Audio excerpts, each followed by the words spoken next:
Download करें जनमत Haryana app. क्या बड़ौदा से इनेलो को मिलेगी संजीवनी? कोरोना काल के बावजूद प्रदेश में बड़ौदा विधानसभा उपचुनाव इन दिनों राजनीतिक गलियारों में चर्चा का विषय बना हुआ है।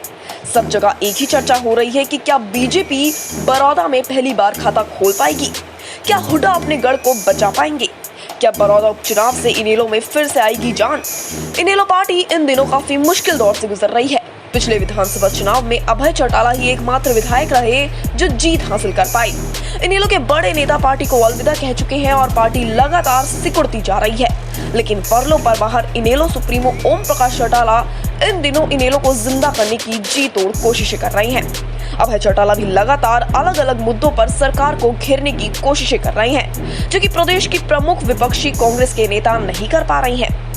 दोनों की मेहनत का असर भी दिखाई देने लगा है। इनेलो में पुराने नेताओं की वापसी का दौर भी शुरू हो गया है।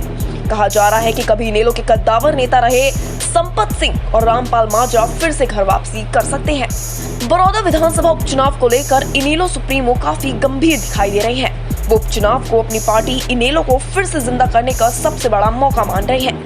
अगर इनेलो बड़ौदा में अच्छा प्रदर्शन करती है तो प्रदेश भर में ये मैसेज जाएगा कि कांग्रेस के अलावा दूसरी इनेलो ही है जो बीजेपी को टक्कर दे सकती है। इनेलो बकायदा अपने पुराने नेता कपूर नरवाल को मनाने की कोशिशें भी कर रही है। अगर कपूर नरवाल मान जाते हैं तो वो बड़ौदा उपचुनाव में इनेलो के उम्मीदवार हो सकते हैं। वैसे भी कपूर नरवाल इनेलो की तरफ से सन 2009 और 2014 का विधानसभा चुनाव लड़ चुके हैं।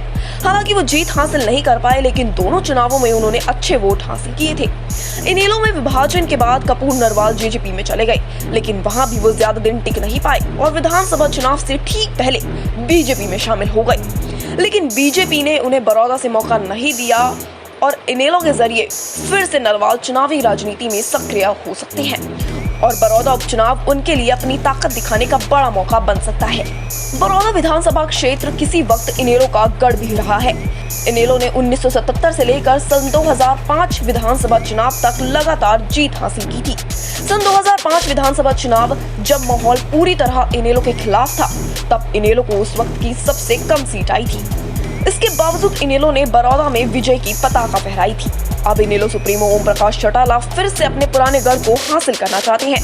चौटाला जानते हैं कि बड़ौदा में जीत के क्या मायने हैं। अगर चौटाला इनेलो को बड़ौदा में जीत दिला देते हैं तो इनेलो के लिए संभावनाओं के कई रास्ते खुल जाएंगे। एक तो इनेलो को उसका पुराना गढ़ हासिल हो जाएगा, दूसरा उनके प्रतिद्वंदी पूर्व सीएम भूपेंद्र सिंह हुड्डा के गढ़ में सेंध लग जाएगी। हुड्डा का जाटों का एक छत्र नेता होने का तमगा भी छिन जाएगा और इनेलो प्रदेश में फिर से कांग्रेस का विकल्प बन जाएगी, जिससे इनेलो को छोड़ दूसरे दलों में गए बड़े नेता फिर से पार्टी में वापस आ जाएंगे।